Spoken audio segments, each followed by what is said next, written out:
ছাত্ৰ ছাত্ৰীসকলৰ লগতে কটাইছো বুলি ক'ব লাগিব। পুৱা 10 বজাৰ পৰা যোৰহাটত থকা আমাৰ এগ্ৰিকালচাৰ ইউনিভাৰ্চিটিৰ যিখন কলেজ অফ এগ্ৰিকালচাৰ তাৰ 78 সংখ্যক প্ৰতিষ্ঠা দিৱসত উপাচাৰ্য তথা শিক্ষক শিক্ষয়িত্ৰী ছাত্ৰ ছাত্ৰীসকলৰ সৈতে কটাই পোনে পোনে আহি পালোহি আকৌ আমাৰ বৰপুখুৰী পাৰৰ এই ঐতিহ্যমণ্ডিত 60 বছৰতকৈ অধিক বছৰ নিৰলসভাৱে আমাৰ কেৱল শিৱসাগৰ নহয় সমগ্ৰ ৰাজ্যলৈ সেৱা আগবঢ়াই অহা আমাৰ শিৱসাগৰ বাণিজ্য মহাবিদ্যালয়ৰ আমি নৱাগত আদৰণি সভাত প্ৰাণচঞ্চল মেধা সম্পন্ন নৱাগতসকল আহিছে, তেওঁলোকৰ লগত কথা পাতিলো।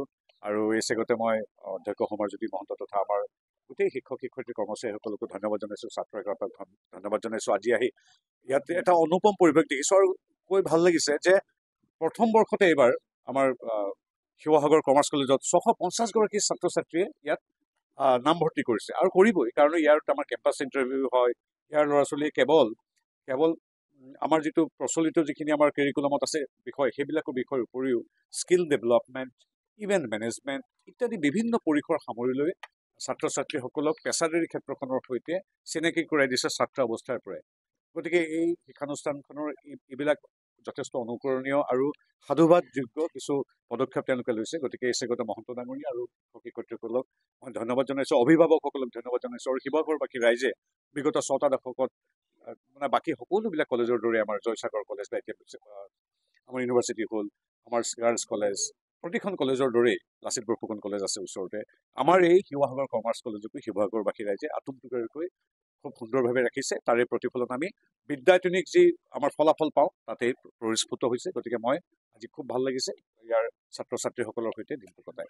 হাজৰিকা ক'ৰবাত আছে নাই ইত্যাদি এটা বৌদ্ধিক এটা শৈক্ষিক বিতৰ্ক বহুদিনৰ পৰা হৈ আছে। গতিকে তাত মই এতিয়া যিহেতু ইতিহাসৰ গৱেষণাৰ ছাত্ৰ নহয়, কিন্তু সাধাৰণ যিটো প্ৰশ্ন উত্থাপিত হৈছিল, কোনো বেয়া পাব নালাগে, কাকো ইয়াত কোনো সংবেদনশীল বিষয়টোত মই স্পৰ্শ ক্ষেত্ৰৰ বিষয়ত মই কোনো টিপ্পনী নিদিওঁ মই যদি কাৰোবাক আঘাত সানে। কিন্তু এইটো কথা হয়, সাঁচিপতীয়া পুথিত বা যিকোনো ইতিহাসৰ বুৰঞ্জীত আহোমৰ প্ৰত্যেকগৰাকী মানুহৰ নাম আছে। আহোমৰ বুৰঞ্জীত কোনোবা যদি দূতো আহিছে বেলেগ বিদেশৰ পৰা বা বেলেগ ৰাজ্যৰ পৰা, কোনোবা যদি নাওবৈচা ফুকনৰ সহকাৰীও হৈ আছে, কোনোবা পানী ফুকনৰ সৈতেও যদি যুদ্ধত ক'ৰবাত কোঠত আছে, তেওঁলোকৰ নামো সন্নিৱিষ্ট হৈছে। কিন্তু আমাৰ যিমান আহোমৰ যিমান পুথি পাজি আছে, সাঁচিপাতৰ পুথি আছে, তাত বাঘ হাজৰিকাৰ নামটো নাই। এইটো নামটো নাই, এইটো ইতিহাসৰ ছাত্ৰসকলক সুধিলেই ক'ব। গতিকে সেইকাৰণে এই কথাটো আছে নাইতো তাত উৎফুল্লিত হোৱা বা তাত টিপ্পনী দিয়া নেতিবাচকভাৱে কিবা কথা, সেইবিলাক মই কেতিয়াও নকওঁ। কিন্তু হয়, এতিয়ালৈকে পোৱা নাই বুলি ইতিহাসবিদসকলে কয়, পালে ভাল। প্ৰতিটো জাতি জনগোষ্ঠী একত্ৰিতভাৱে আগুৱাই যাব লাগে। যদি থাকে, যদি আৰু দুজন বীৰৰ নাম নতুনকৈ আৱিষ্কৃত হয় তাত কি আছে, কিন্তু সাঁচিপাত পতীয়া পুথিত নাই বুলি বুৰঞ্জীবিদসকলে কৈছে। সেই কথাটো আমি যদি এনেকৈ মুকলিকৈ কেমেৰাৰ আগত কওঁ, ইয়াৰ অৰ্থটো নহয় কাৰোবাক আমি অনুভূতিত আঘাত আনিছোঁ। যদি পাইছে দেখুৱালে হ'ল, ভাল কথা। বাণিজ্য মহাবিদ্যালয়ৰ নৱাগত আদৰণি সভাখন আজি আমাৰ মহাবিদ্যালয়ৰ প্ৰেক্ষাগৃহত অনুষ্ঠিত হৈছে আৰু এই আদৰণি সভাৰ লগত সংগতি ৰাখি আমি সাধাৰণ সভাৰ লগতে আমি কেইবাটাও কাৰ্যসূচী সমাপন কৰিছোঁ। আৰু ইতিমধ্যে আমাৰ মাজত উপস্থিত হৈছে আমাৰ ডিব্ৰুগড় বিশ্ববিদ্যালয়ৰ গণিত বিভাগৰ অধ্যাপক তথা ডিন তেখেত student welfare doctor Surajit Barkataki, আৰু আমাৰ মাজত উপস্থিত হৈছে আমাৰ আছুৰ জেনেৰেল ছেক্ৰেটাৰী সাধাৰণ সম্পাদক সমীৰণ ফুকন ডাঙৰীয়া, আৰু আমাৰ বিভিন্ন বিশিষ্ট ব্যক্তিসকল আমাৰ মাজত আহিছে। আৰু এই অনুষ্ঠানটিৰ লগত সংগতি ৰাখি আমি আমাৰ মহাবিদ্যালয়ৰ ছাত্ৰ ছাত্ৰীসকলে বিভিন্ন ক্ষেত্ৰত প্ৰদৰ্শন কৰা তেওঁলোকৰ সাফল্যৰ কাৰণে বছৰেকীয়া বা প্ৰতি বছৰে আমি তেওঁলোকক 10টা বঁটা প্ৰদান কৰোঁ। যিসকলে best student of the year দিওঁ, আমি বেষ্ট NSS ষ্টুডেণ্ট দিওঁ, আমি বেষ্ট NCC ষ্টুডেণ্ট দিওঁ, আমি লগতে আমি বেষ্ট লিটাৰী এৱাৰ্ড দিওঁ। প্ৰত্যেকজন শাখাত আমাৰ সাহিত্য সংস্কৃতিৰ ক্ষেত্ৰত ভাল প্ৰদৰ্শন কৰা ছাত্ৰ ছাত্ৰীক বঁটা প্ৰদান কৰোঁ। আৰু লগতে আমি বেষ্ট লাইব্ৰেৰী ইউজাৰ, আমাৰ পুথিভঁৰাল যিজন ছাত্ৰই আটাইতকৈ বেছিকৈ ব্যৱহাৰ কৰিছে তেওঁকো এটা বঁটা প্ৰদান কৰোঁ। এনেধৰণৰ আমি প্ৰায় 13টা বঁটা আমি প্ৰদান কৰোঁ এই নৱাগত আদৰণি সভাতে। আজি সেই বঁটাকেইটাও আমি প্ৰদান কৰিম।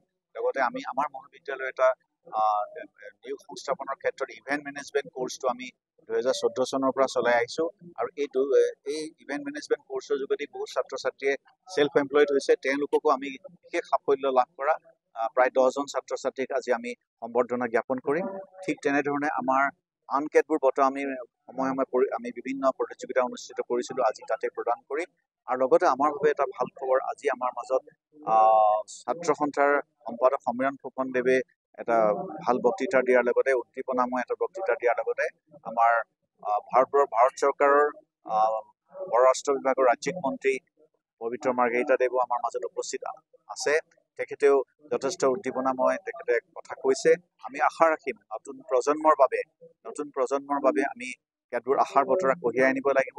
কাৰণ এই সকলো ছাত্ৰ ছাত্ৰী আজি যি ছাত্ৰ দেশৰ ধৰণীস্বৰূপ ভৱিষ্যতৰ দিনৰ কাৰণে, গতিকে তেওঁলোকৰ যাতে ভৱিষ্যত সুৰক্ষিত হয়, শৈক্ষিক দিশত, সাংস্কৃতিক দিশত, সামাজিক দিশত, বিভিন্ন ক্ষেত্ৰত যাতে তেওঁলোকৰ ভৱিষ্যত সুৰক্ষিত হয়, তাৰ লগত সংগতি ৰাখি আমি কেতবোৰ কাৰ্যসূচী লৈছোঁ।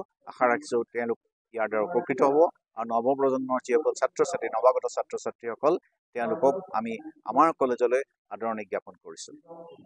আন এক পৃষ্ঠভূমি ঐতিহাসিক শিৱসাগৰ পুখুৰীৰ পাৰত অৱস্থিত শিৱসাগৰ বাণিজ্য মহাবিদ্যালয়ৰ আজি নৱাগত আদৰণি সভা।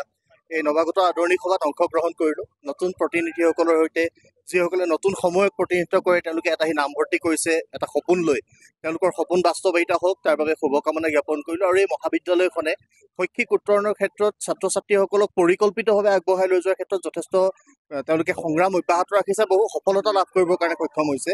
আমি আশা কৰিম আহিব লগা সময়তো নতুন প্ৰজন্মক পৰিকল্পিতভাৱে শৈক্ষিক যাত্ৰাটোৰ সৈতে সহাৱস্থান কৰি আগবঢ়াই লৈ গৈ তেওঁলোকক মানৱীয় প্ৰমূল্যবোধেৰে গঢ়া মানুহ হিচাপে প্ৰতিষ্ঠা দিবলৈ শিৱসাগৰ বাণিজ্য মহাবিদ্যালয় সক্ষম হ'ব আৰু বাণিজ্য মহাবিদ্যালয় দীৰ্ঘজীৱী হওক, সেই কামনা এইখিনি সময়ত কৰিছোঁ। যিকোনো খবৰৰ বাবে যোগাযোগ কৰক 7099017330 লগতে 7099017110 নম্বৰত।